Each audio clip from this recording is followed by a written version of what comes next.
Welcome, welcome, welcome. Thank you to all of you who have joined us today, February 1st, the beginning of February of Black History Month.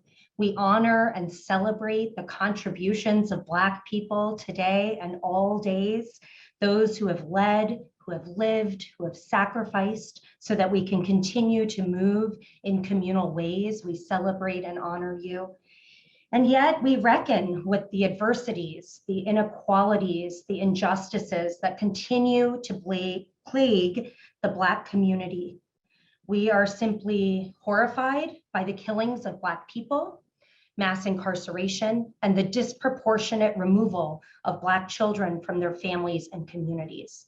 But we cannot just sit here horrified and acknowledge that our systems are broken, right? Our systems are not broken. The systems were designed through racist policies and structures to create the disparities we observe. So indeed, these systems are working the way they were intended to work. And so it is more important than ever for us to stand together, to advocate for racial justice and equity. And that is primary prevention. So we remain steadfast in our mission and our commitment to reforming systems that have jeopardized the safety of our children as a byproduct of these persistent racial inequities that they produce and exacerbate. And let me be very clear. When I say that Prevent Child Abuse America is committed to race equity in primary prevention, I mean a few things. I mean, we are proactively creating the conditions and co-creating the conditions and contexts that support children and families and communities across the country. We want children and families to have the freedoms, the abilities, the opportunities to live purposeful and happy lives with hope for the future.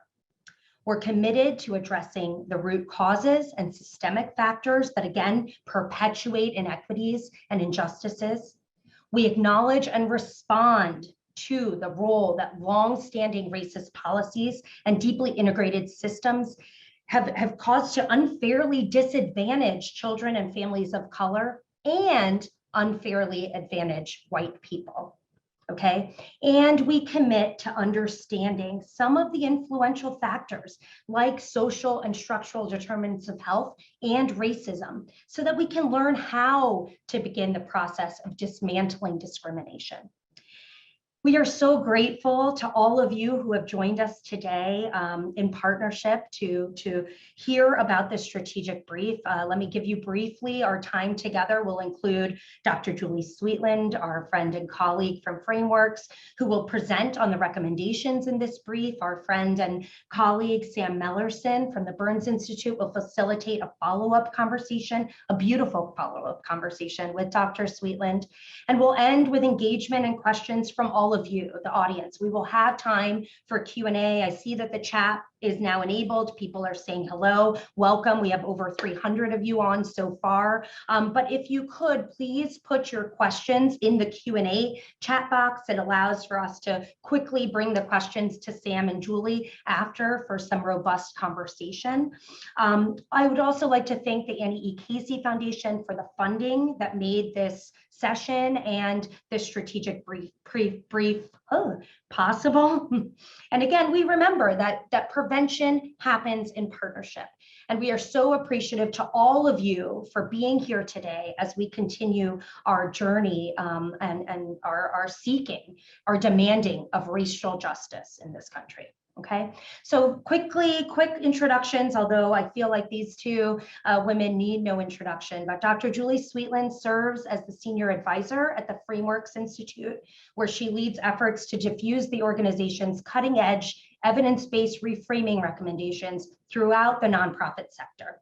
She has led the development of powerful learning experiences for nonprofit leaders and has provided strategic communications guidance for advocates, for policymakers, and for scientists nationwide and internationally.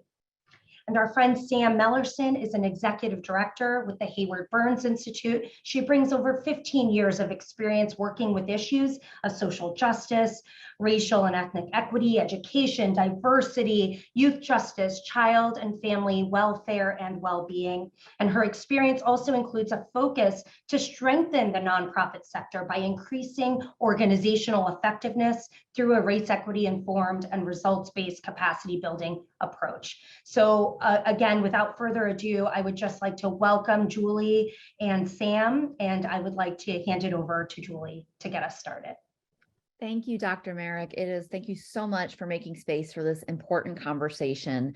As you just laid out, the need to dismantle racism is particularly urgent and necessary when it comes to child welfare systems and other systems and institutions that hold power over families of color. But we can't dismantle racism without talking about it. So we need ways to talk about racism, speak directly to it, and the families and children that we're fighting for are counting on us to figure out how to have these conversations in ways that have maximum impact. Often, sometimes, at least when it might feel like when we're entering a conversation about racism, or frankly, entering a conversation that should be about racism but isn't, we might feel like the person in this image, facing framing hazards in every direction. We know that at least some of the people in front of us are likely to hold outdated or narrow mindsets about racism that reduce it to an interpersonal feeling or place it, in the past. On the left here, we might have friends and allies who are highly attuned to what we're saying and how we're saying it. And on the right, we know that there are powerful, organized efforts to trigger white fear, stoke culture wars in order to gain and maintain power. And then, of course, as we move along in our journey as nonprofit leaders, we know that many of us and many of our colleagues and coworkers want to talk about racial disparities and racism and related topics, but we sometimes hear ourselves or others doing it in ways that don't move the conversation forward, cause a distraction, or even cause harm. So this means that we need some guidance. We need ways to be able to talk about racism in ways that, yes, reach more child welfare system leaders, reach people with power, but also resonate in oppressed communities that are facing an intense concentration of involvement with child welfare agencies. We need ways for this movement, this anti-racist movement, to be multiracial. And at the same time, we need ways to ensure this movement is led within communities that the child welfare systems were designed to control through coercion. We need ways to understand and know when to reduce resistance because it's stalling the change we need for kids and families, and when and how to generate productive friction when that's what we need to spark change. So all in all, we need some framing advice. Now, after hearing and seeing this image, you might feel like, oh my gosh, it's hard. It's hard to have these conversations. But I also just want to say, before getting into some of the advice, that if we know that there are downsides, problems, unpleasant, uncomfortable, and sometimes really heavy, right, and harmful things that we might hear back.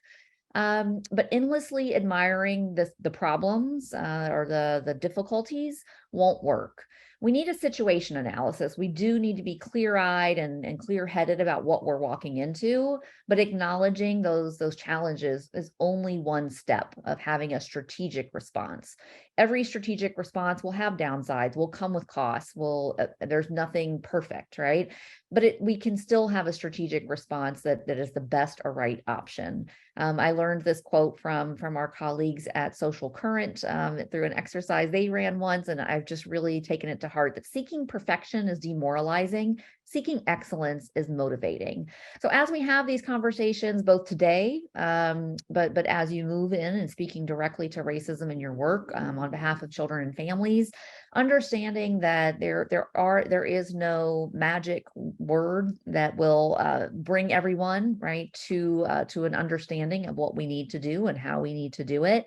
But there are ways that are measurably better than what we might come up with, through guesswork. Instead, what I'm offering today is based on field work, is based on data.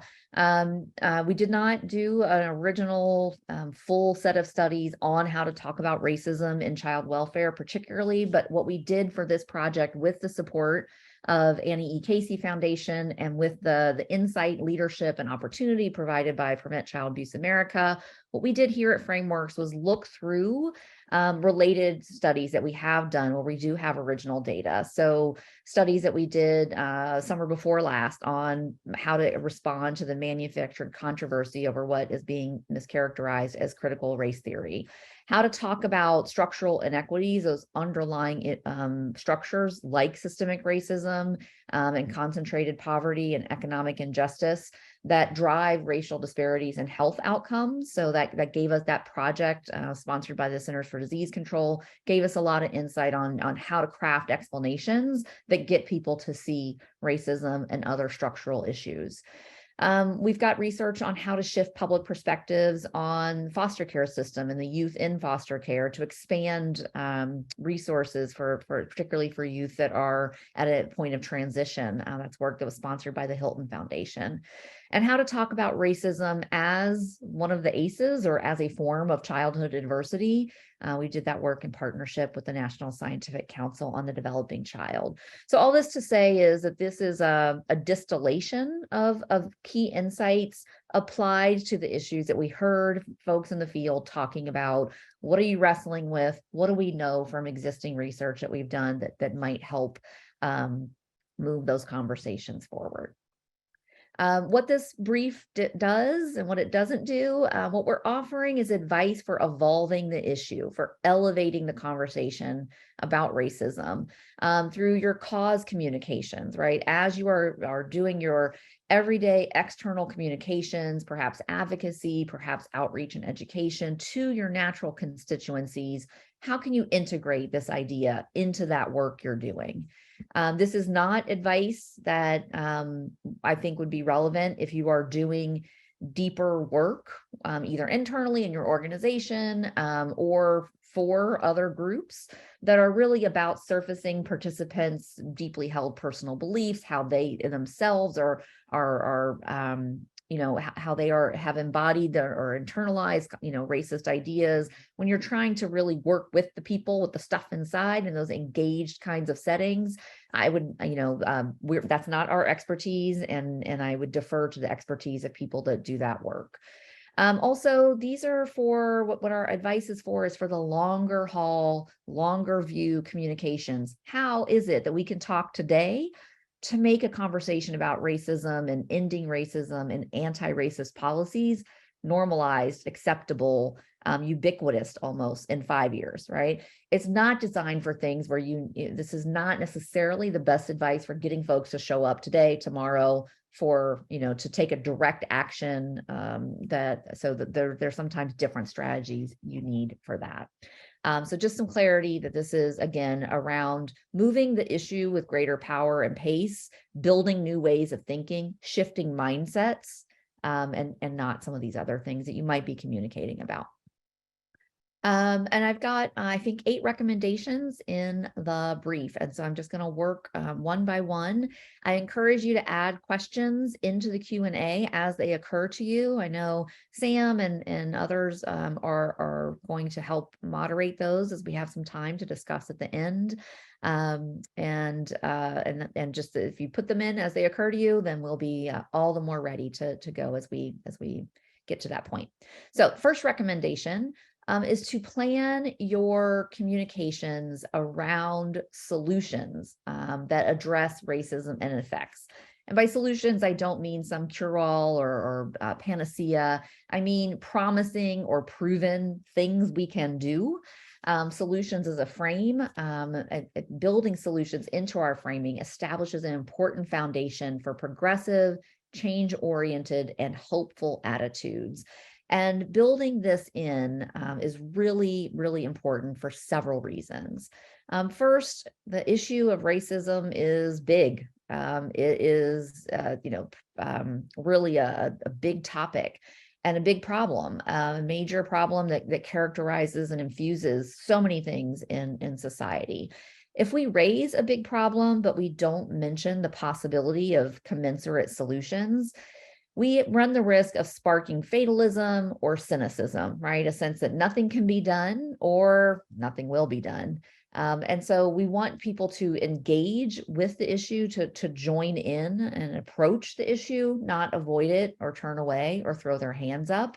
And so building in efficacy, cues that we can change, right, is really important. I'll return to that theme later in the presentation today.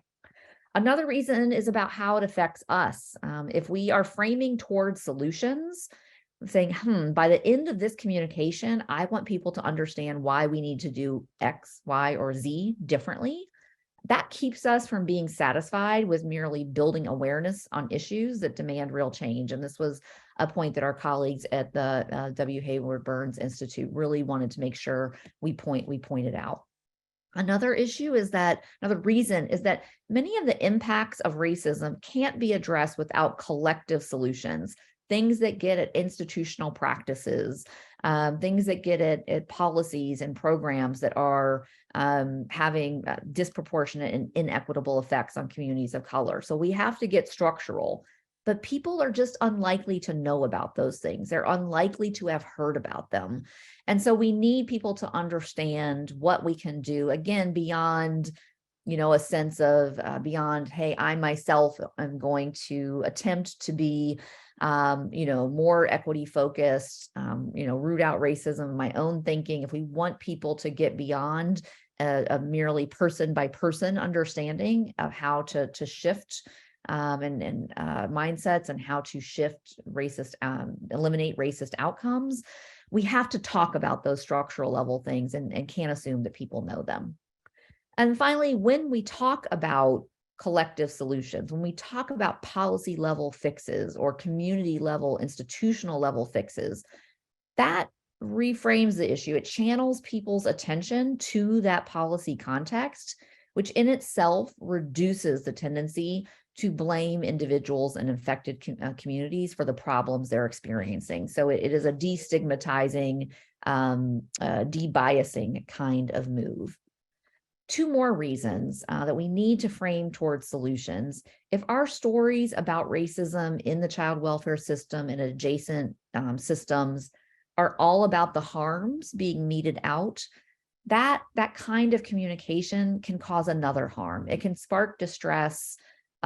If we leave, this should say racialized children, not radicalized children. If we leave the impression that children of color are in harm's way and there's little to be done about it, that can cause real distress for the families that hold those children dear. And so we want to be careful about not, again, leaving the impression that it's all harm and no mitigation. And finally, we as folks who are doing the work of pushing anti-racism forward, particularly those of us who are racialized and often are looked to carry the emotional labor in this movement, any of us may take on too heavy a burden as communicators if we aren't careful about what to include. For instance, if we feel we need to every single time educate folks on every aspect of the history of racist thinking and racist practices in the child welfare system, we want to be sure we're not, only telling the story of how this has affected Black communities, but also Indigenous communities and also Latina communities. If we take on responsibility for including all of that every time we talk about this, that is a lot for us to carry. It's also a lot for people to take in. And so when we are framing toward a solution, it helps us be more strategic and judicious about what we need to say in order to move that solution forward. Let me help illustrate that in a different way. So in general, if we are talking about a narrative that can really change people's perspectives on a social issue, we can do things like this. We can build a narrative that unfolds and leads people to why we need to take a certain action. We start with a high level value, a principle that society should uphold. That opens the door to, opens people's minds to hearing what comes after. Then we can use explanations, say what's happening or what should be happening, and then introduce a problem, put some tension in the plot. talk about the social conditions and structures that are getting in the way of the way it should work, and then point out solutions, right? What we can do to get things back on track, to design them in ways that work for us all. And so in order to do that narrative, it can be much more helpful, much more, again, judicious and strategic to think about by the end of that narrative, what do I need people to want to say, yes, absolutely, that makes sense. I see why this matters at a high level, at a conceptual level. I understand what's happening. I see where injustice is happening, what's blocking the road to that optimal outcome or how it should work. And here's what we can do. If you can, that can help you craft that narrative and know which parts, which manifestations of racism are important to include and explain well in that communication, because they are tightly linked to the idea you want, to the proposal, to the solution you want to push forward. So this is what I mean by saying frame towards solutions. In a particular communication, that might look like changing a communication here on the blue. So this language is true. I don't disagree with it, but it may not be the most effective framing for the reasons I just stated. So here it's talking about the problem and explaining the problem of institutional racism that is contributing to disproportionate involvement of Black and Indigenous children. And again, explaining the harm and then saying that the harm is really harmful, right? In strong, emotionally laden language.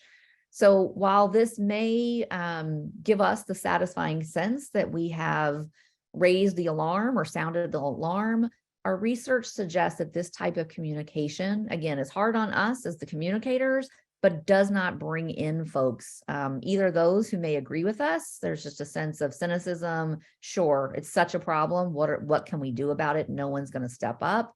And also, again, can just leave a sense of fatalism or fear. We can do something slightly different. Here is naming solutions right away. So we need to do more than just acknowledge institutional racism in the child welfare system. We need to end it. One essential change is to move away from anonymous, centralized reporting systems. Why? Well, this approach sparked disproportionate numbers of unwarranted investigations into Black and Indigenous families' lives. And by continuing that system, we are tolerating and perpetuating racism in our systems. So I just want to point out that this example highlights one particular solution that many in the sector are advocating for, changing reporting systems. A couple of things about that. One is it's only one example. I'm not suggesting that it's a cure-all or that necessarily everyone on this call, is in favor of that. I am saying I do want to point out I selected one because from a framing perspective, explaining one solution well is better than listing a bunch of solutions that people may or may not understand. I also hope that this example on the plain side suggests that by saying talk about solutions, I'm not saying avoid talking about the problem, right? This message names the problem of racism. It's explicit about its negative impacts, but it's still solutions oriented. Of course, it acknowledges the problem because if we don't do that, people won't understand why we need to change something. But what this does, what this recommendation does, and what I hope this example does is illustrates that we need to balance the recognition with harm with the possibility of a different and better direction. Second recommendation is to talk about racism consistently, to make racism, not race and not class, the antagonist in the story. This means we need to, as I have been doing today, name racism as the problem to be solved rather than substituting the negative effects of racism, such as concentrated poverty. Racism and poverty are definitely related, but they should not be conflated. One reason is it doesn't take much for people to misunderstand the connection between the two. People readily assume that poverty is the result of poor choices, not power dynamics. And if our framing opens up the option for people to settle into a quote unquote race neutral conversation about how poverty affects children and families, that people will take that easy door and they're much less likely to go through the less comfortable door of examining racism, white privilege, and white supremacy. So centering racism, another thing is to avoid framing our challenges in terms of changing demographics. I've seen this a lot with the very best of intentions, 1 in 4 children in America these days, are born into families, immigrant families, right? Families who have immigrated. And in this sense, this is an increasing or bigger problem, and therefore, we need to get in front of it. Again, that is mentioned often with the very best of intentions. I have a couple of concerns about it. One, it may leave the impression that racism is only an issue that requires attention when there are quote unquote enough people, right, for it for us to worry about it as a society in certain places or under certain circumstances. It ends up it makes it easy for erasure of particularly small racialized groups, for those folks, their stories just to seem like they don't matter. A second issue with that kind of increasing, changing demographics or increasing diversity, making the story about a perceived increase in racial, ethnic, or linguistic diversity can also inadvertently add fuel to a racist narrative about whites being replaced by people of color. We don't need to leave room for that. We don't need to give that narrative any more oxygen than it already has. So our recommendation is to really talk about racism consistently. So a couple examples of how you might do that, and the rest of the talk will be about how to talk about racism consistently and effectively. But again, to shift our emphasis from simply it's race, right? Meaning there are racial disparities. Black children are experiencing this, Latina children are experiencing that. To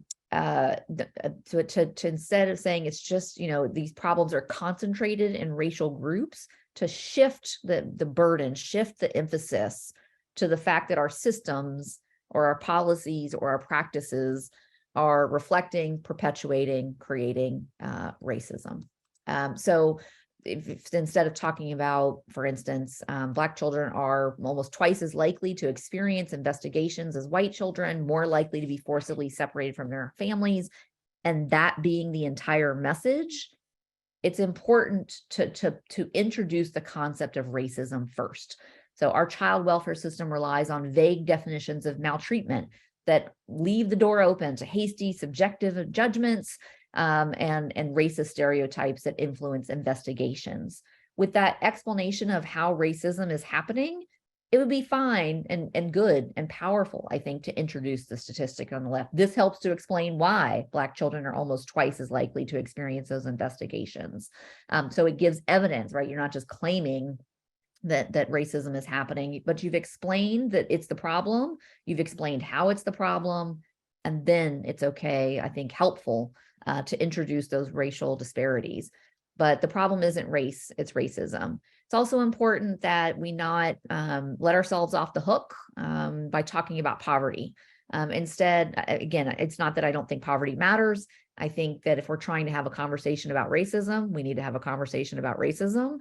And, you can shift a story about, neglect being really, those cases of neglect are really just catching the symptoms of poverty.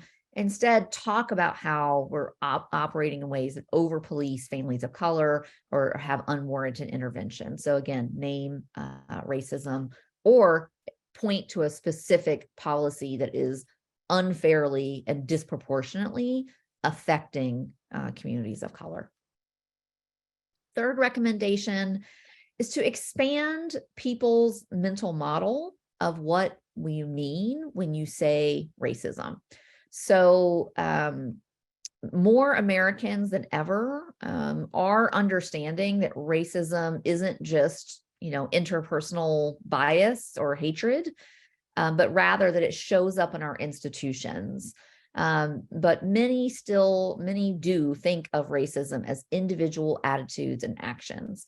Let me show you some data that makes that point, I think, pretty powerfully. So this is data, this is findings from a national survey we ran in October 2020 as part of our ongoing culture change project. It's a forced choice question, meaning people is one item in a much broader survey and a much broader study. We ask people to choose A or B, right? In the end, which one do you believe? Racial discrimination is the result of individuals' bias and prejudice, or racial discrimination is the result of how our laws, policies, and institutions work.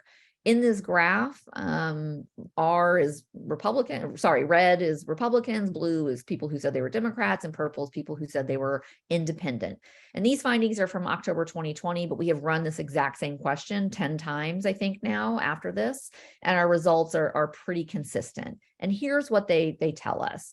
They tell us first that structural thinking about racism is higher than it once was. So that on the left, or sorry, on the social side here, that is, 40% of Democrats saying no, it's structural. That shows that a systemic thinking is on the rise from what we were seeing and finding a decade ago, 2 decades ago.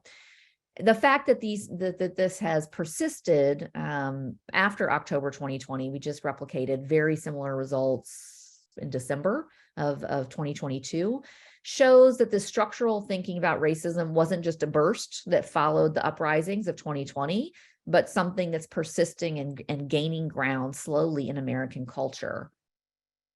That's the good news. And if you look at these numbers, point being that even if you're in a blue state, more than half of your Democrat audience, the Democrats in your audience, are likely to believe that when it comes down to it, racism means prejudiced interpersonal interactions, and that percentage is much higher, right? Even higher for people who are Republicans or independent.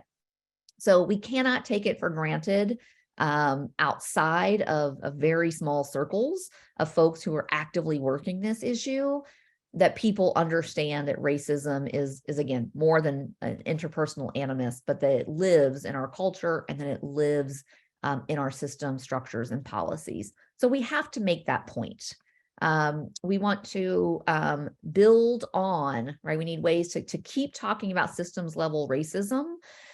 We shouldn't glide past that word, and I don't have a strong feeling on whether or not, or data on whether it's better to say systemic racism or structural racism, but we shouldn't glide past that systems level racism with phrases like racism in all its forms. We need to be specific and explicit to keep building that idea into society. So if you're going to use the term racism, we recommend that you consistently modify it, give it an adjective, right? You can talk about structural racism, systemic racism, cultural racism. And if you're talking about interpersonal racism, call it interpersonal racism.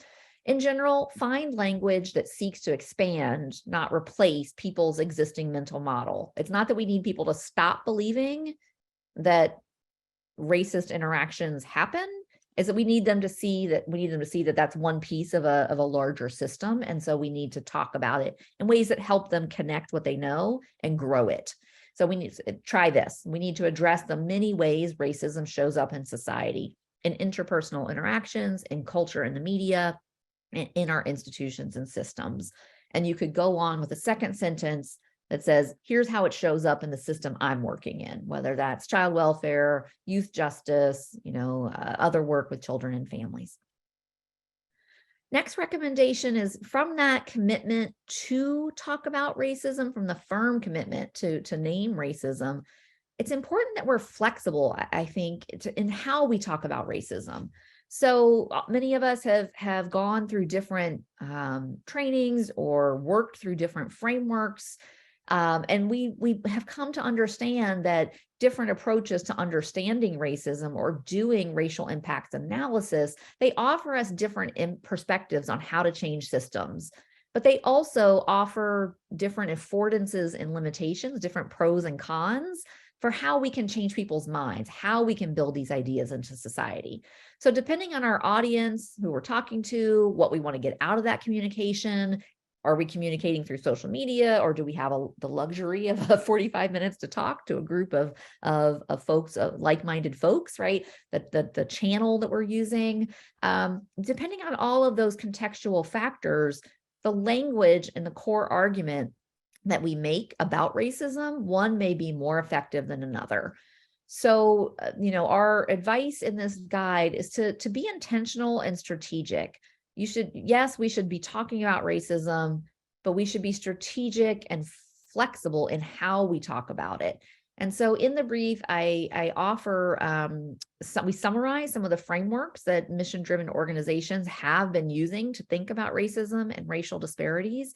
And so I'll get to that and walk through some of those what our analysis of what the pros and cons are. I would love to see in the chat what other people think the pros and cons of some of these are, or would welcome questions about that. But in general, I think the move that we can make as a sector is to move from talking about racism like this, where some of us are contradicting each other, some of us are running away from it as fast as we can. A lot of us are just making it up as best we can. But if we communicate like this as a sector, our influence on the public is diluted, right? There's a dose response effect to between what people hear and what they will believe. And so if we are all dosing in a different direction, right, we're not going to have the effect that we could potentially have on public thinking on this critical issue. So it is the case that because some of us are in government and some of us are activists, right, because some of us are in, we have all those different contextual factors that I just named: channel, audience, objectives, setting. We can't all say the same thing every single time, but we can accomplish this. We can understand that there are ways of talking about racism and introducing it into conversations that are more strategic than others. We can select one that fits where we are in the press for change, and we can definitely leave aside some ways of talking about this issue that we know can be unhelpful. So again, the idea is that there is no script or 3 magic words that will accomplish this deep change we need to accomplish, but we can align ourselves strategically. In terms of selecting a narrative, there are 4 that we selected for this brief because we have seen them in folks' communication so often. I don't mean to suggest that these are the 4 best or the only ones that exist. To some extent, we have coalesced, right, some schools of thinking in order for simplicity. So again, anytime you force things into a chart, the chart leaves out some nuance. But I did think that distilling this for the field could be of use. So folks like Glenn Harris and many others in the field, Annie E. Casey Foundation and its grantees have been instrumental in moving a racial equity narrative forward. That, and this idea is that we should be looking at disparities, but not only focusing on disparities, focusing on equity, right? Taking action to ensure that we have equitable outcomes, that everyone gets what they need to thrive, and that we're doing things differently for different groups in order to ensure those outcomes are fair and just. So this type of data-based narrative, this often does include real clear data in this type of narrative. One of the strengths of this is that it's within reach for instance, folks in public agencies who are required, right, by the context of their position to stick to the data, right? There's not room for advocacy or lobbying, but you can definitely share data. And so this narrative is very helpful for that. I'm not saying that's the only context when it's helpful, but I see that as one of the strengths and one of the reasons we need it as a sector. That is a sector that includes both nonprofits and public sector agencies. The cons of using data in a racial equity narrative or a data-based racial equity narrative is that without careful framing, those statistics can reinforce deficit-based thinking about the groups. Basically, we show a problem that aligns, that is disproportionate by race. It's really easy for folks to assume, well, that's because that group makes 3 times, the problem, 3 times the number of poor choices, or that sort of thing. So it can reinforce racist thinking without careful framing. Also, often an equity narrative, when we explain it as if we want to bring everyone, whites are here, blacks are here, and we need to do this, that us versus them thinking can easily spark zero-sum thinking, that more for quote unquote them means less for quote unquote us. And so there are ways around that, but these are just, I think, hazards, right, that we get into and we need to be careful about when telling that type of narrative. A second type of narrative is targeted universalism. So this comes out of the work of John A. Powell and others at the Othering and Belonging Institute. And here, a summary of it is that we need to do specific things. We need to tailor our approach to move the groups affected by racism toward, and this is the critical part, a shared universal goal. So this is a lot of, we all need support. This group needs support in this particular way because of this particular thing. This type of narrative can bring in skeptics, can bring in more of the vast persuadable middle. It is, and folks at the Othering and Belonging Institute have stated this explicitly, it's a very palatable way of advancing issues around racial justice and racial inequities. And that language of, hey, this is how humans work. This is how communities work. This is how societies work. We all want safety. We all want children to thrive. What I'm talking about is this specific problem within that can really neutralize vocal opponents who are pushing back against a racial justice agenda.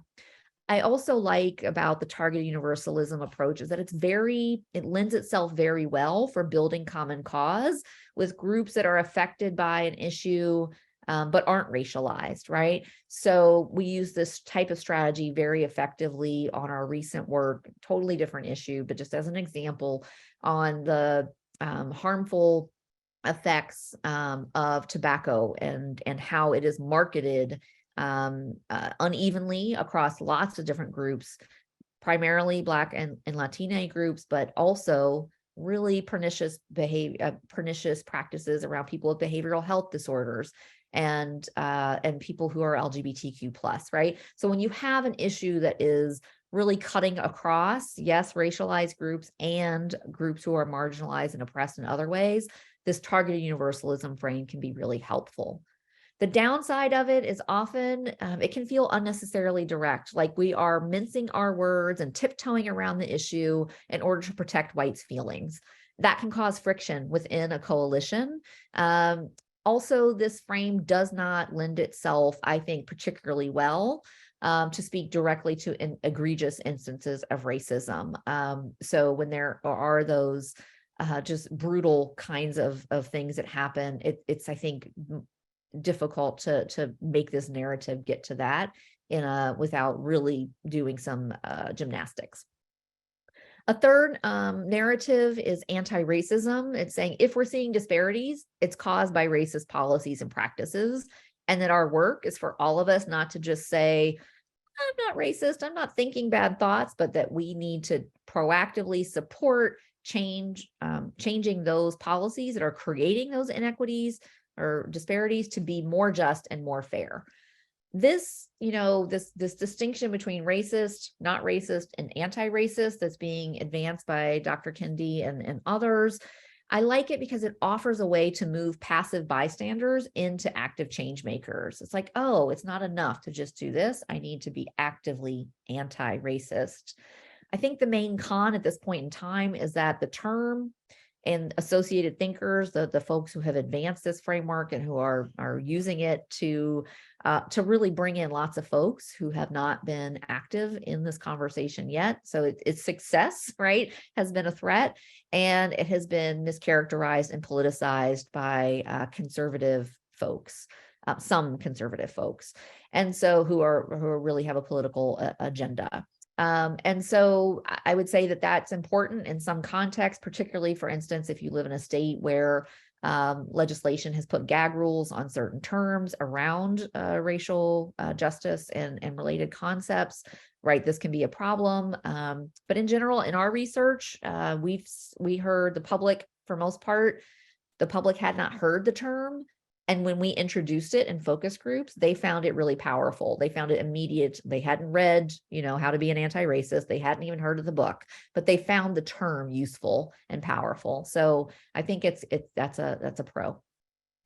And finally, this is, I think, this is often something I see as folks are doing work that doing pieces that say, hey, we want to talk about racism and here's what we mean by it.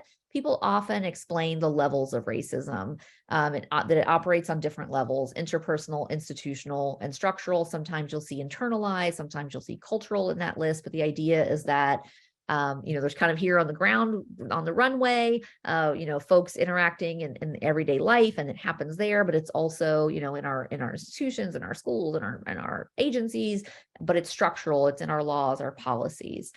The pros of this is that it's one way to do exactly what I started with, to expand people's mental models of racism. And it is helpful to just allow folks to enter the conversation, to level set, to invite people to say, what do you think of racism?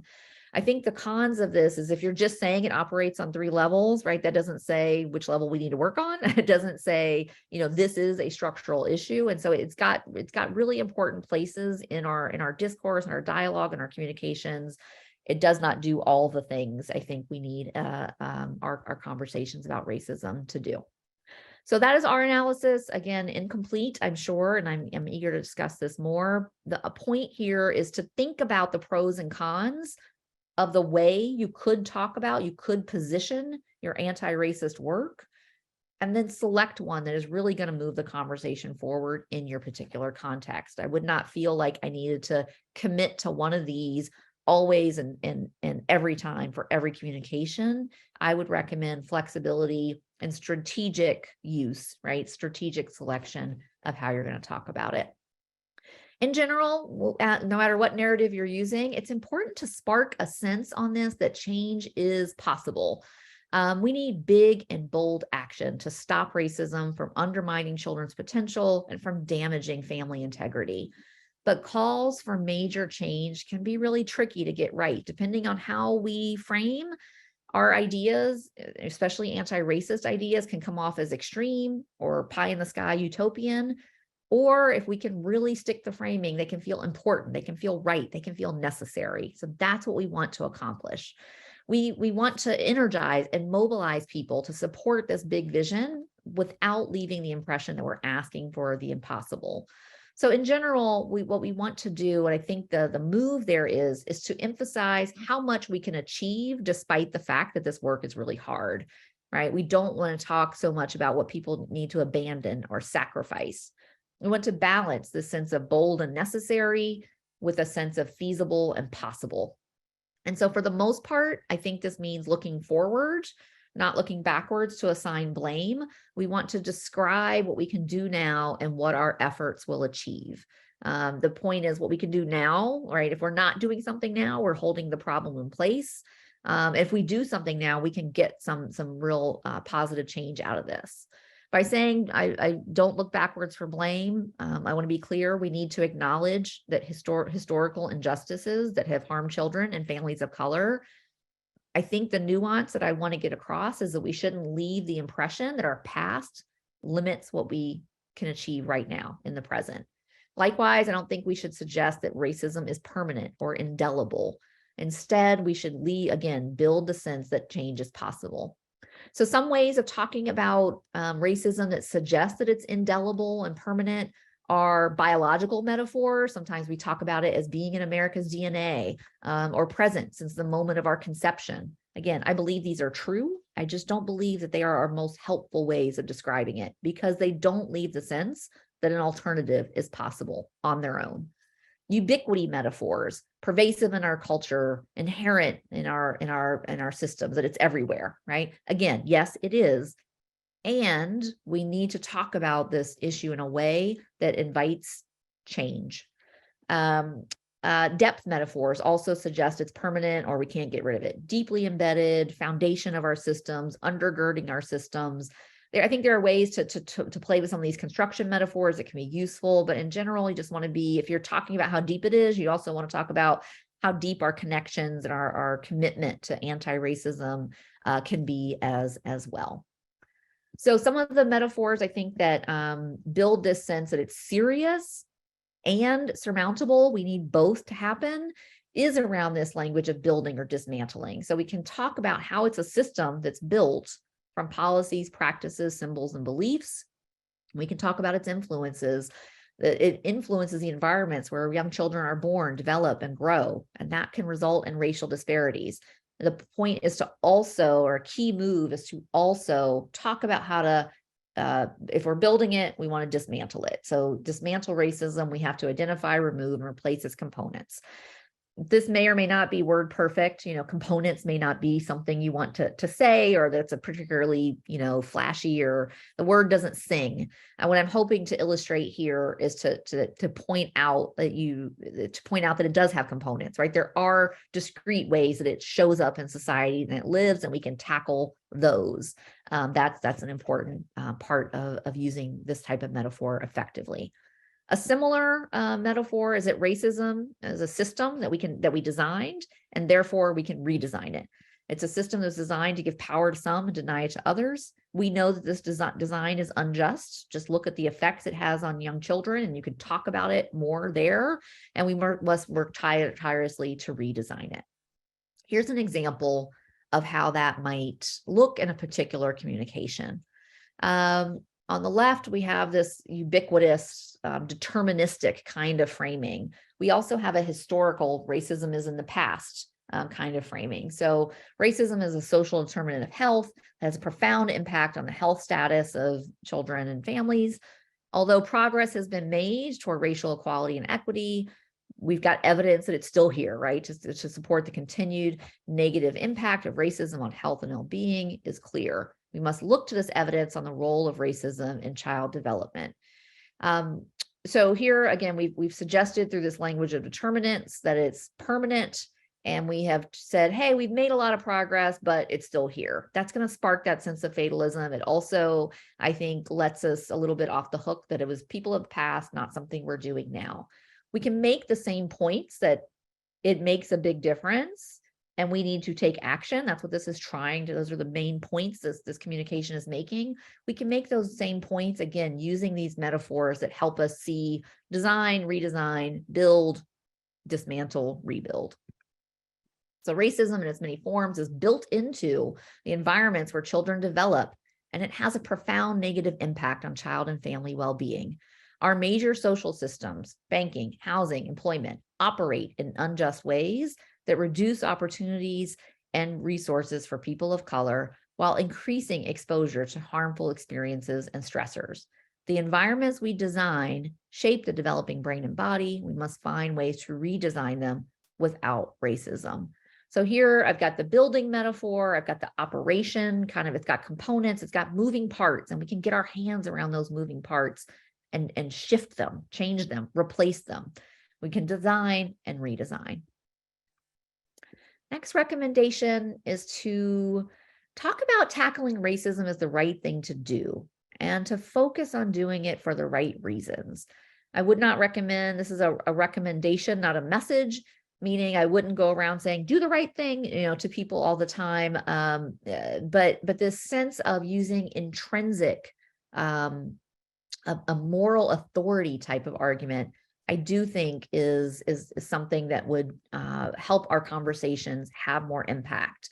So an intrinsic value is something that has value in itself, right? That it's for what it is. It's its own end, and versus an instrumental value, a value that is a means to an end. It's desired because it gives us something else, right? It's conditional.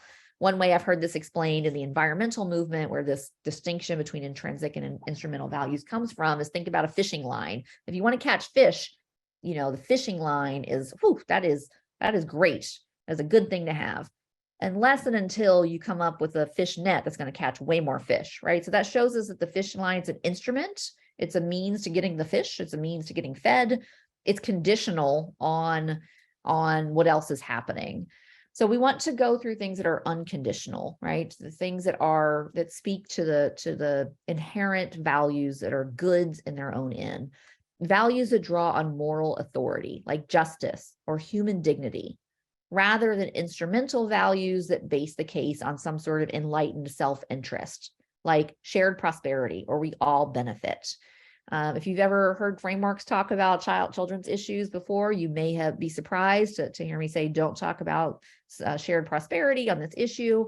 And that's because we have actually recommended for many decades that framing in terms of shared prosperity or we all benefit, society, depends on its children. That has served the early childhood field well. It's been particularly helpful in people understanding why early matters, right? It gets people to think about what we need to do now to get the future we want. And it has done good work in that space. But we're recommending a shift to intrinsic values, particularly when we're talking about racism, because we've seen that those economic justifications just don't move the public or don't move the public in the right direction on race-related issues. And also, going back to one of the points I made earlier, it's really important that we, if this is going to be a multiracial movement led from within communities of color, that's not language that really, I think, we hear our colleagues and our leaders of color using very often. Treat us with dignity because it's good for the economy, right? Treat us with dignity because that's not that kind of multiracial frame. It's very much a frame that works from the shared prosperity, very much a frame that works best from and to the white gaze. And gaze, G-A-Z-E, not any other type of word that sounds like that. And so if we are talking in terms of shared prosperity at a simple level, it can sound to affected communities and advocates to question our motivations and wonder if this message is for us, right? That said, just a shift from economic prosperity to or instrumental values to intrinsic values. Here's an example. That a just society is one that ensures that no one is exposed again and again to harm, and that everyone has the chance to fulfill their potential. When we adopt or allow policies and practices that harm people of color, we expose children to racism, undermining their potential. So this is a different type of aspiration than making an economic case, or again, making that, there are more people of color, so we need more attention to racism kind of argument, which is, again, an instrumental type of argument. Okay, coming down a home stretch to the best part, which will be the discussion, which is to explain how racism shapes children's environments. There may be instances where you are talking about racism more generally and not trying to tie it specifically to children, and that is fine and good. If and when you are working specifically on children's issues, I think it's important to really show how it's showing up and to explain how it's showing up in children's lives, meaning how is it affecting the environments where they're growing and developing. So we have explanatory techniques, and you can learn more about this on our website. We can give explanations, cause and effect sequences that help people see how a problem works. Given a great example, just think about how often you've heard redlining as an example of how structural racism works, right? That example was intentionally chosen and intentionally amplified as a way to get people to think differently. We need those around child welfare as well. And metaphors, I've offered a few already, but comparisons that channel attention to important aspects of the issue. In general, we have seen that explanation is a framing superpower. They can up to double when you have an explanation that helps people see how one thing affects the next, like these dominoes in a well-placed run. That can double the level of support for good policy when compared with mere description. An example of what I mean of description versus explanation is here. On the left here, this is giving stark statistics about child death and offering, racial disparities within, right, the broader issue of child fatality. All of this is true, but none of this, I think, is particularly helpful. It's going to spark fatalism, and by naming all of these stigmatized conditions, mental health issues, substance use disorder, lack of parenting skills, and then connecting that to race, this is a communication about race that our data suggests is doing more harm than good. So the solution is not to go silent on race and racism. The solution is to help people see how racism shapes children's environments. So we can create the safe, stable environments that children need to thrive, but what we're actually doing is allowing systemic racism to channel serious stress into communities of color. which undermines child well-being. So I've offered a general explanation of what could work and why and what the problem is. And then I'm giving an example. For example, decades of housing discrimination, including, and I don't keep it in the past, including current unfair lending practices we're doing right now, mean that Black families are less likely to live near good jobs and more likely to experience pressure from low wages or long commutes. And I'll let that problem cascade, right? The cascade of consequences. We've gone from the systemic racism as shown in housing, connected that to lived, kind of daily experiences. We can talk about how that can create a toxic stress response, which increases the risk for depression, anxiety, or other causes of neglect. And the cascade of consequences from policy to parenting means that when we work on racial equity, we also create stronger communities and help to prevent child abuse and neglect. That primary prevention that Dr. Merrick talked about at the beginning. Just take one quick pause here to check something. The final point is that I want to make, and I think we'll probably get some good discussion around this, is that we've got this national conversation about anti-racism reaching a much wider swath of Americans than it has in a generation. And with that elevated conversation pushing for racial justice, that has created a threat. And so there are political operatives who have sought to dilute and pollute the discourse by co-opting, mischaracterizing, and politicizing the language that scholars, advocates, and activists used. So take this word equity, for example. Since 2021, conservative activists have honed in on this word. They say it's a telltale sign of critical race theory or other kinds of mischaracterizations. Basically, it's about indoctrinating children with the leftist anti-white worldview, and that's, and therefore that word, it's a telltale sign that something is really nefarious is going on.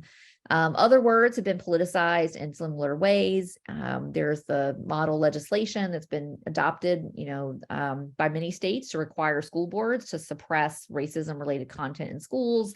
And that model legislation has a list of 80+ terms at the end of it that say, these words are those telltale signs that something bad is going to happen to our kids. So this has led, I think, some folks to say, ooh, can't talk about racism here. And I just think that that's a mistake. There's no one size fits all response for winning these language wars, but there's definitely a way to lose them, which is to not engage. We need to have some ways to cut through the chaos of these manufactured controversies and return public attention to problems that really matter.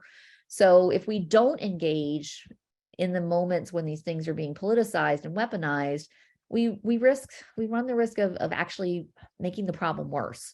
So there's this phenomenon called a spiral of silence, which means basically as a position becomes unpopular, it dominates the discussion, and that skews public thinking and discourse. So if people believe that everyone thinks this is just woke ideology, that can become a self-fulfilling prophecy, right? That dynamic has been called the spiral of silence. Basically, people who think all of a sudden, my opinion that racism is bad, that opinion is unpopular or unusual, those people start to be less likely to share their views, right? They want to avoid conflict or they don't want to risk social isolation.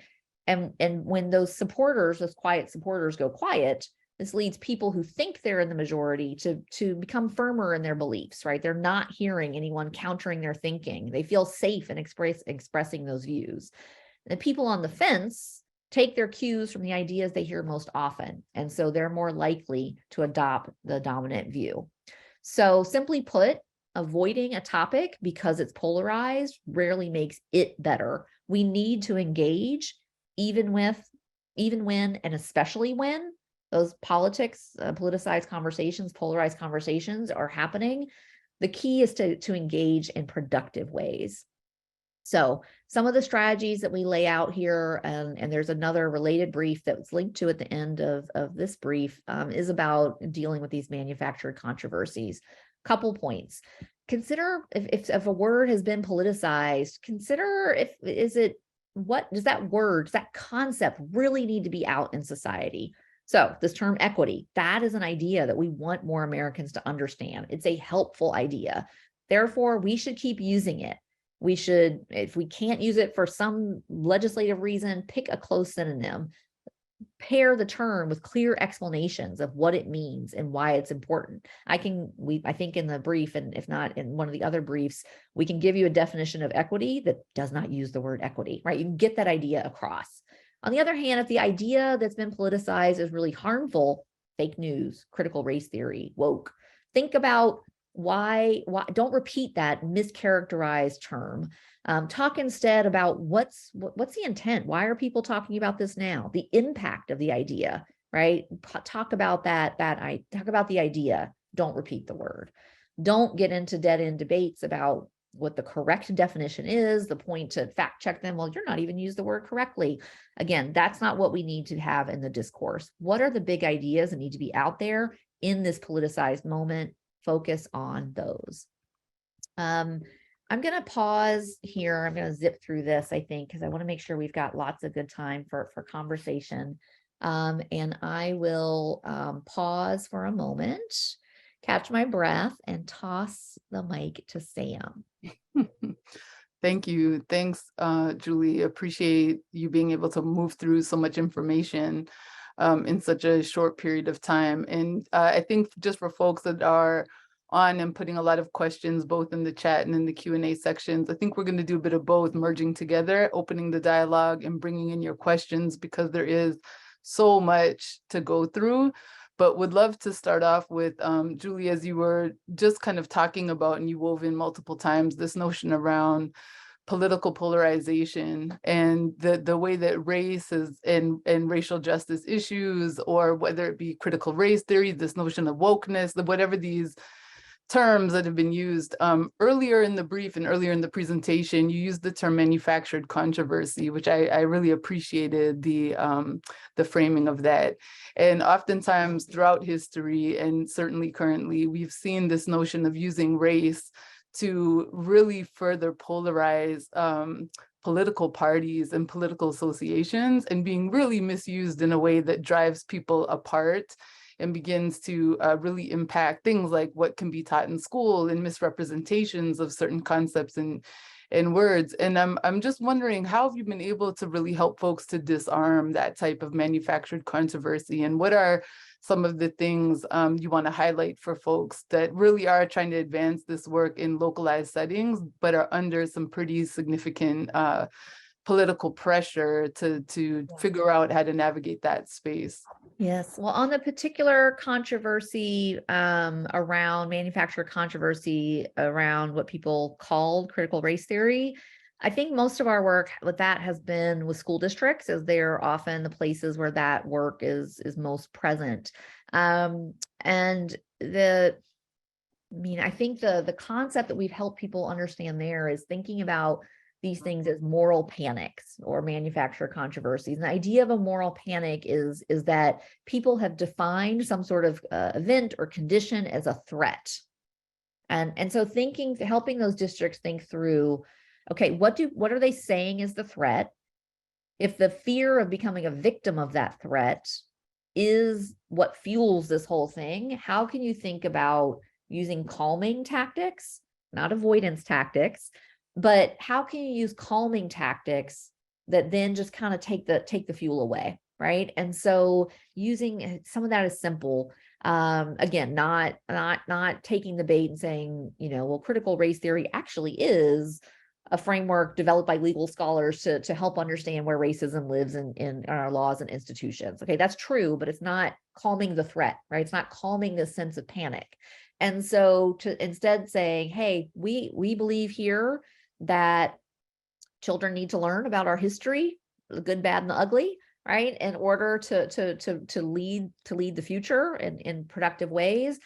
we do teach about racism, but we teach about it in age appropriate ways. And we teach about it in ways that let all kids, Black and white, feel good and better, good about their identity and their culture, right? That's calming the threat that was, again, the manufactured controversy was this stuff is making white kids feel guilty and bad about themselves. Like that was what gave the thing so much fuel, or this stuff is taking away your rights as a parent, right? And so really addressing that threat without walking away from what you are doing, I think is one of the strategies that we can learn. And I can imagine that there could be similar moral panics that are really direct to the child welfare system and child advocacy issues. Thank you. Jennifer, did you want to chime in? Yeah, let me, I'm going to actually, there's Julie, probably about 10 or so questions that have come in, 10 or 11, and a comment that I also want to try to get to as well. But let me start there. I also just want to say to, supporting, first, actually, I'm going to start here, to supporting organizations and communities and advocates that are on the ground doing this work in some of these politicized climates and cultures. Just want to note that Prevent Child Abuse America is a national partner on the Thriving Families, Safer Children initiative, and really it's grounded in transforming our nation's child welfare system from this idea of a punitive, or not idea, but is a punitive reactionary system to a child and family well-being system with a focus on prevention, addressing systemic racism and co-design. And a part of that work has been partnering with Sam and Michael and the Burns Institute and others, working across the country with sites that are really struggling with this, and working on this idea of a structural well-being framework that Burns Institute has created. And so there's some effort going on across the country through that work, through Burns Institute, that's really supporting sites and helping to support organizations and advocates in this work and in the climates that they're facing. So I just wanted to note that as well. I think there's some other great things that are happening along with this awesome work that Frameworks Institute has done for us and advanced for the field. So one of the questions that has come in, it says, I appreciate the need to offer solutions, but in one of the examples, or I think several of the examples, Julie, you shared the solution is really focused on child welfare, right? And in particular, this idea around anonymous reporting. Can you share at all an example of how we would offer a larger systemic solution, like maybe repairing a broken immigration system, and not just child welfare? Now, I will say, I know this was focused, right, on child and family well-being and advocates in that space, so that's why. But any examples you can share of sort of a larger systemic changes? Yeah, absolutely. And yes, I did not mean for that example to suggest that this is only, about one particular sector, or that we need to take on very incremental, achievable changes only. Let's see, immigration, we've got a large body of work on that. I think there we often talk about ensuring that our immigration system promotes family integrity and well-being. And that solutions there can include, right, pick one solution that you think would contribute, right? That could be reforming visas. That could be offering more streamlined ways to update documentation. That could be, there's changing our approach to asylum, right? Or really leaning into a more humane approach to asylum. So again, I'm not an immigration expert. These are things that I remember our partners who are immigration policy advocates mentioning. And I would just encourage folks to whatever level of the system you want to work at, if you're working in a particular sector like child welfare agency, or you're really looking to dismantle structural racism across sectors, emphasize solutions. And it's better to explain one or two well than it is to list all the things in an effort to be comprehensive. in messaging, right? Keep that comprehensive list as your analysis, as your goals, as your strategic objectives, but don't confuse that strategic analysis with the communications analysis where you're just rattling off 99 changes. That leads people to a sense of overwhelm. It does the same thing. It's too much to do. Pick one, do it well. Jennifer, can I also just chime in on that? Just as Of we course, think about, please. thank you. As we think about these larger issues, and just want to reiterate that while this was kind of designed for child welfare and prevention discussion, thinking about, as Melissa opened up with some of the social determinants that we talk about and that we understand, is really understanding the big picture here, that across all human services, across every indicator that we look at, there is a racial injustice and undercurrent, right? And so again, as we think about all of the things that we need to put in place in order to support children and families and communities so that they can thrive, I just ask folks to really anchor this in a bit of a gut check around centering your humanity.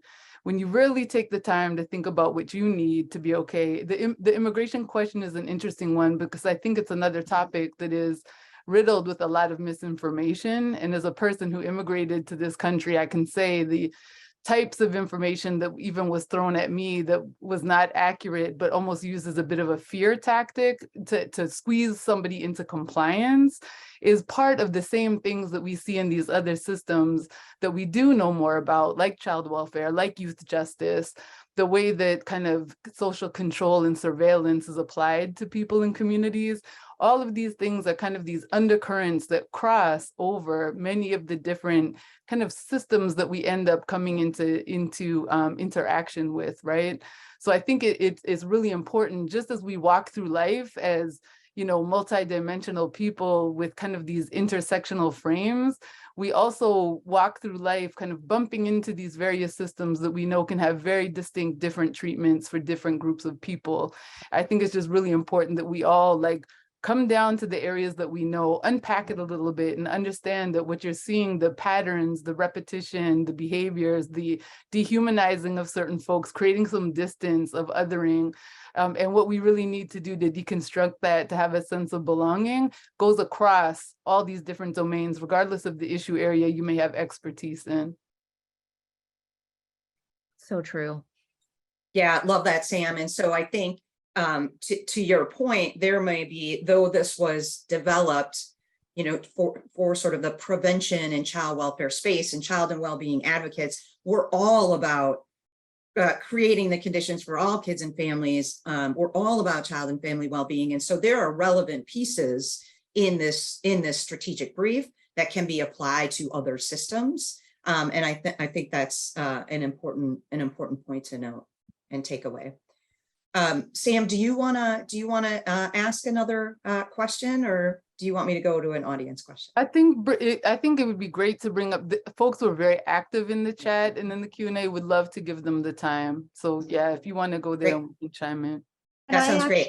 Can I actually invoke then some of the questions that I'm seeing, because I think that this is really important. Terms like white supremacy, Black supremacy, white privilege.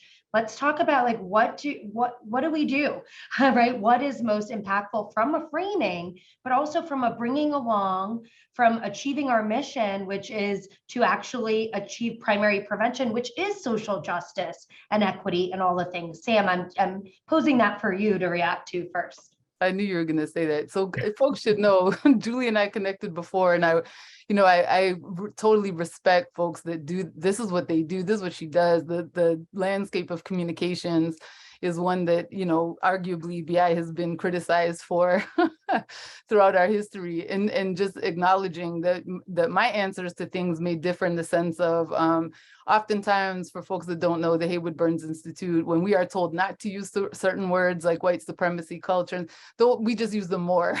So that's who we are.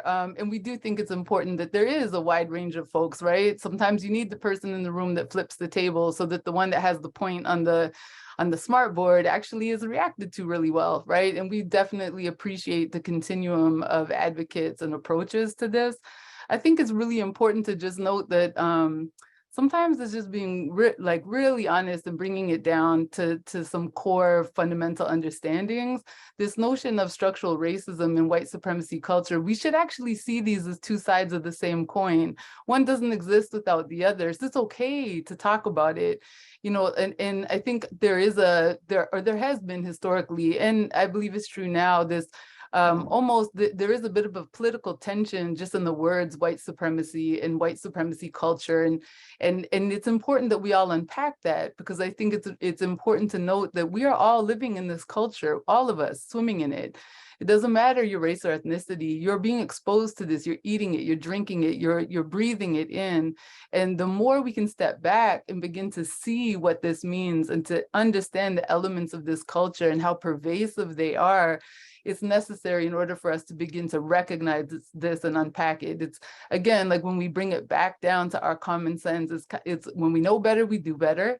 And sometimes we have to step back and take the sting out of it and just really appreciate and understand what it is at its core. That I couldn't agree more with all of that. I think that the point I was making at the beginning about some of our advice is our advice is not for every situation, right? Is this part of that? For instance, you know, I think the concept and the language of white privilege is one that is incredibly helpful when doing that deeper interpersonal work, when doing consciousness raising among people who have not been attuned to their own privilege. Like it's a powerful concept. I find it easily dismissed and polarized in public discourse. And so I would use that very selectively and strategically and less, right? We do use the word and talk about the term white supremacy in the brief. I think it's, well, what I really think is I would love to have an opportunity to do a whole lot of testing on these terms specifically. What we're doing now is kind of cognitive analysis, right? And some educated analysis, but not empirical. We do know that when you say the term white supremacy, most people's reaction is that you're talking about white supremacists, meaning organized white nationalists, you know, those sorts of folks. So the sense that we're talking about a pervasive and nebulous sense that whites are a superior race and that we've set up our nation to kind of hold up that assumption, right? That's not the understanding that people have. And so, if you're going to talk about it, I think defining it is important. And I think being, just defining it and explaining it and being judicious about when you use it. In the brief, we suggest, we model using it connected to cultural racism, right? That there's a lot of stereotypes and misinformation about both Black people being more violent, that sort of stereotype, but also white people being ideal and educated and all the good stuff, right? Sticking to images of white folks in the media and entertainment. And we say that's one example of how white supremacy manifests itself, right? And so I think there are ways to introduce it, introduce an idea, give an example, and then say, this is what I'm talking about, rather than using the word straight out of the gate that we know comes with misperceptions, both in confusing it with organized white supremacist groups and saying that's not a thing anymore, right? So I think those are a couple strategies for introducing that concept more consistently. Like you said, 10 years ago, Sam, you or maybe even 10 days ago, you were getting advice, not to talk about systemic racism. I think that the fact that it is a concept in American culture now shows the folly of that advice. Think about the concepts you need to be understood and why, and then think about the best way to introduce them rather than censoring your provocative concepts. Awesome. There's a question here that I'm really curious about to hear from actually both you, Julie, and Sam as well. And it's probably the last question that we'll have time for, but I want to make sure that we get your opinions on this. And it's one of the last questions that came in, and it says, what's most difficult is to continue to talk about racism, but not with those who can support and enforce change. Racism is an injustice that goes widely unchecked. Other acts of injustice get checked and corrected quickly. Why not the case with this? Did you want to start, Julie? Do you want me to start? Please start. Yeah. Okay, and I think I understand the question. In terms of like why racism isn't always discussed or checked so quickly. I think this is this is the evil genius design of white supremacy culture, in that issues around race become so highly sensitized or politicized in a way that I think actually makes it very difficult for folks to lean into that. I think it's almost like the point of this kind of brief, right, is introducing more tools for folks to pick up and try on. And everybody should be talking about race. Everybody should be able to check a racial injustice. And yet, I mean, the irony of the timing of today, with everything that we're seeing in the news, right, and the different constructed narratives around the last police killing, again, making it almost individual rather than systemic, right? The challenging that based on folks' inability to understand the nuance of race in these social constructs, in these institutions that have been designed in a very particular way.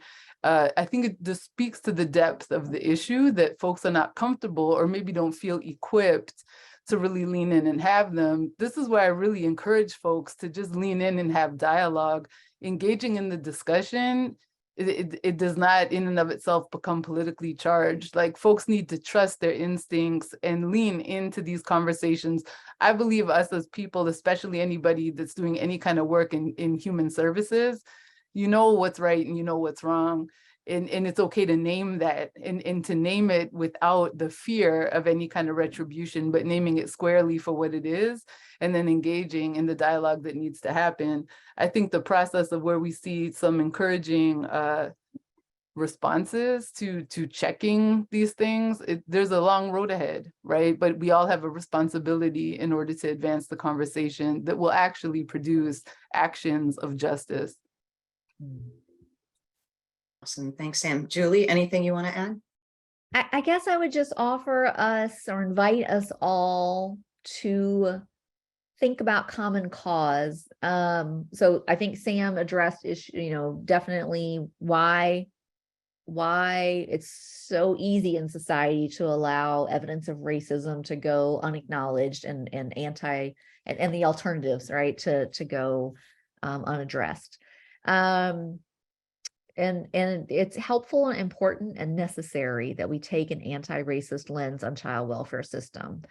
And I want to invite us to think about, don't we think that there's plenty of gender injustice going on in this system, right? This is a system that is oppressive in that way. This system operates in ways that are unfair and unjust to families that include LGBTQ+ members. So I guess I'll just invite us to say, I would hate for us to lean into racism, but think about and to do that in a way that gets us into this oppression is more important than other oppressions, or this liberation is at odds with the liberation of all of us. So that was the part of the question that Sam didn't address that popped up to me. Great. Thank you so much. So I'm going to just close us up here. I want to start by saying thank you, Julie, for authoring this brief. We know it will be incredibly useful in our work, and appreciated a lot of the chat and people commenting on that as well. We're just always honored to have partnered with you in the past on the Reframing Childhood Adversity brief, but also on this important contribution to the field. You and Frameworks Institute are critical partners in our efforts to advance child well-being and family well-being in this country. So thank you. I also want to say thank you to Sam for facilitating and contributing to the great conversation with Julie and the audience. Again, Sam, we are so incredibly grateful for your partnership, the Burns Institute, not only on this brief, but on our own race equity journey. So thank you, Sam. Prevent Child Abuse America commissioned this brief to help advocates in our field talk about how discrimination, implicit bias, systemic and structural racism really affect our work. and are important parts of our efforts to advance justice in this country. We need to pay attention to them. We need to work on solutions, and we need to be able to talk about them as well. And so as a national leader in child abuse and neglect prevention, we are committed to ensuring that we're addressing systemic racism, we're addressing the structural determinants of health, and that we're really ensuring that all children, families, and communities have what they need to live a purposeful and happy life with hope for the future. You can access our brief. You can access the brief on our website. We look forward to working in partnership with all of you to integrate these recommendations, to continue the conversation, to ensure, again, that we're creating conditions for all children and families and communities to thrive. Love to hear from you. Please reach out, share how you're using the recommendations in your work and as you continue to advance this work in your communities. So thank you so much for joining us today, and hope you have a great rest of the day.